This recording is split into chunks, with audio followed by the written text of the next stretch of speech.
News Radio 700 WLW.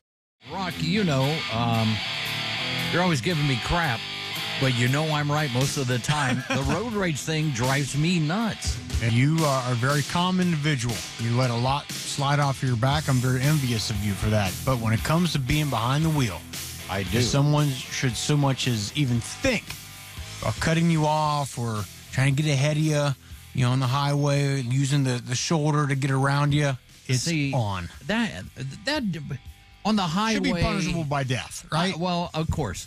But on the highway, all bets are off because it's kind of like it's like Road Warrior there. Oh yeah. But when people, I'll be driving down the road and all of a sudden some guy just decides, well, I can certainly turn way over across 3 lanes of traffic in front of this guy because he's not going 50, obviously. Yeah. And then all of a sudden you're like climbing up their back and they're going, what? This isn't professional wrestling, people.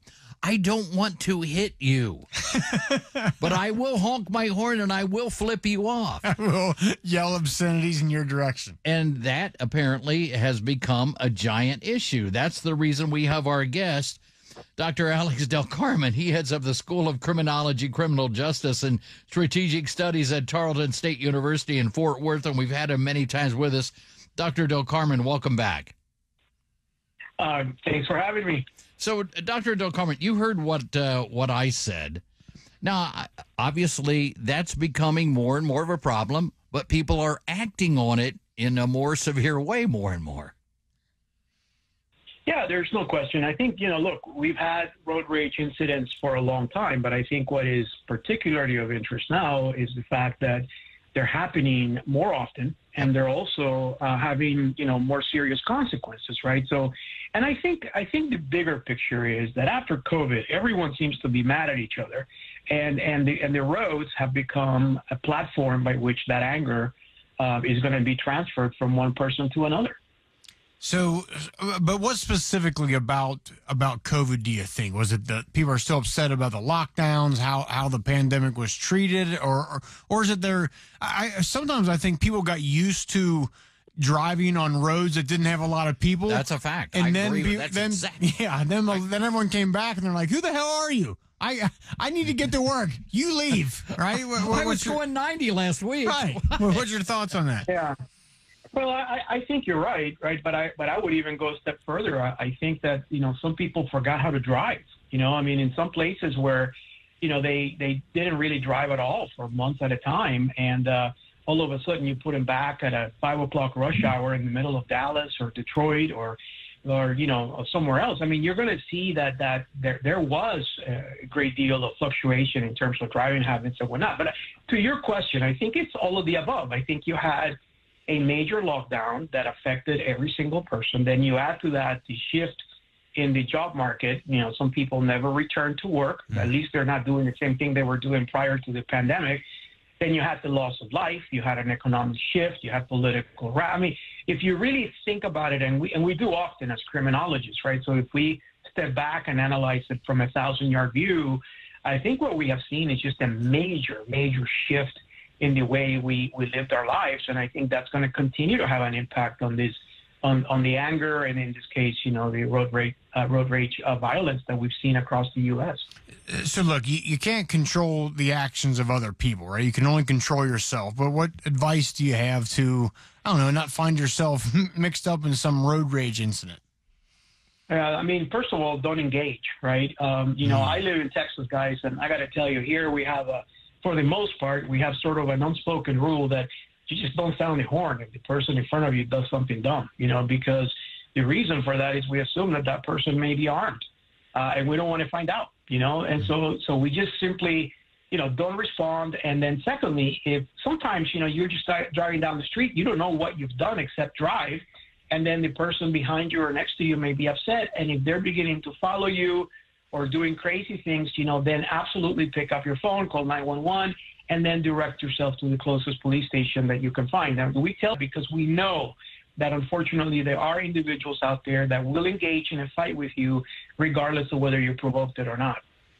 Yeah, you know what, Dr. Del Carmen, I've told this story before that happened to me one time.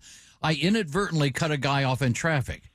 sometimes you get a blind spot, and I was getting off at an exit ramp, and I didn't see this fella there, and I came close to, clipping him, but I immediately went back into my lane, and he laid on his horn and whatnot.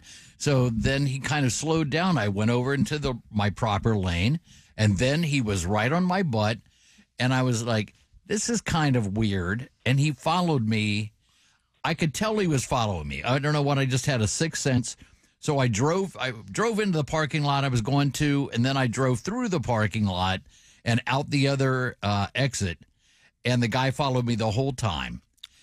And so I'm knowing what's going on now. So I circled back around, and I went into the parking lot, and I did the dumbest thing possible. Now, this has been probably 15, 20 years ago, but I probably did now the dumbest thing you could do. I slammed on my brakes, got out of the car, and I go, "What is your problem?" And the guy got out, and he didn't know what to say, because I said, "Do you think I cut you off back there? Do you think I meant to do that? Dude, what do you think? I'm a suicide victim? What are you talking about here? It was an accident, man. Come on." Right. And he just goes, yeah, well, watch yourself next time. And got back in his car and drove away. Now, again, back to Alex, today I'm afraid somebody is going to pull a weapon on me and just shoot me just on principle. Yeah, I mean, and I don't know that you would have survived that incident had it happened now, because, I mean, people are... And then there's also a fear out there that we have towards one another. I mean, we've had a massive exodus of police officers in the past 3-4 years. Mm-hmm. Unfortunately, as a direct result of this defunding campaign, which was lousy, that some people launched. And then on top of that, we have some city councils that are not funding law enforcement. I mean, look, across the state of Texas and across the U.S., we're seeing police academies that are basically 1/3 field. And it doesn't take a rocket scientist to figure out that as these cops are retiring and they're not being replaced, that eventually crime will continue to climb. And so I think it's like, it really is a scary time. And obviously what you did, and I'm glad you recognized that as not being one of your brightest moves in the world. But I will tell you that if that would happen today, I don't know that the outcome would have been one where you would be telling the story 13 years later. I agree with that. Yeah. Mm. So what can be done about this? Just as you said, just kind of, swallow your pride, for lack of a better way to put it, and just move on about your business, or confrontation obviously isn't the issue or the answer. Right. I mean, it's not the answer. What we do have now that you didn't have back in the day, at least not readily accessible, right, is the fact that everybody, or just about everyone, has a cell phone. And so that in itself becomes a great tool, because you can pick it up if you're the victim of this incident and you're actually seeing somebody that follows you, or somebody gets out of the car, screams something at you, and they begin to pose that threat. You pick up that phone, you call 911, and you start driving towards the closest law enforcement entity that you have there, or public access building. But you certainly don't just stop somewhere and wait to see what happens, or try to test that person, or engage that individual. That's the worst thing that you can do, because you have no idea what that person's state of mind is. You have no idea what access they have to a weapon, or what their intentions are, or whether or not they're connected with a gang, they're connected with another entity that's a criminal element. You have no clue. And so you are really, truly playing with your life if you engage that individual. So, get out of the way, go somewhere else where it's safe, call 911. All right. With that, Dr. Del Carmen, we'll let you go. Great advice and great discussion. Thank you so much, as always. Thank you.